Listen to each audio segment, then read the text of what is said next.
जय मसीह भाई और बहनों, अगर आपको मेरा वीडियो पसंद है तो एक लाइक करके मुझे सपोर्ट करिए भाई लोग। और हाँ, चैनल को सब्सक्राइब करना बोले तो चलते हैं वीडियो स्टार्ट करते हैं।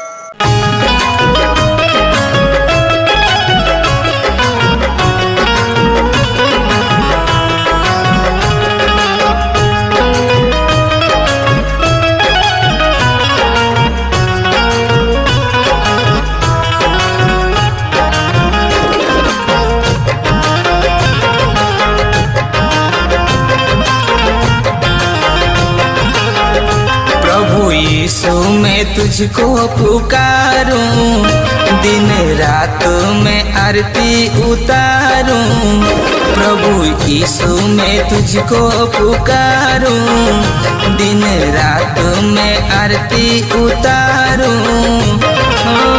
परमेश्वर पिता तेरे चरणों में, परमेश्वर पिता तेरे चरणों में सर को झुकाऊं बार बार यीशु तेरे चरणों में, सर को झुकाऊं बार बार यीशु तेरे चरणों में।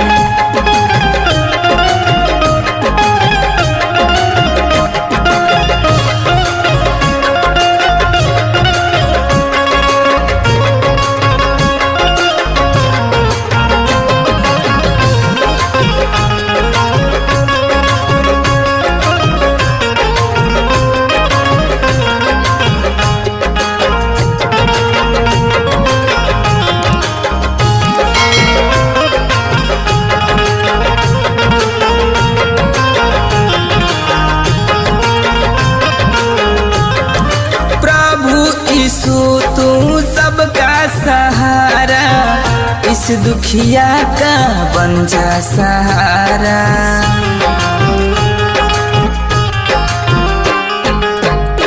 हाँ प्रभु यीशु तू सबका सहारा, इस दुखिया का बन जा सहारा। करी विनती हम आके दुआरिया, प्रभु फेरी ना हम पे नजरिया।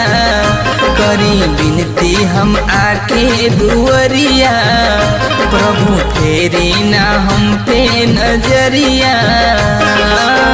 परमेश्वर पिता तेरे चरणों में, परमेश्वर पिता तेरे चरणों में सर को झुकाऊं बार बार यीशु तेरे चरणों में, सर को झुकाऊं बार बार यीशु तेरे चरणों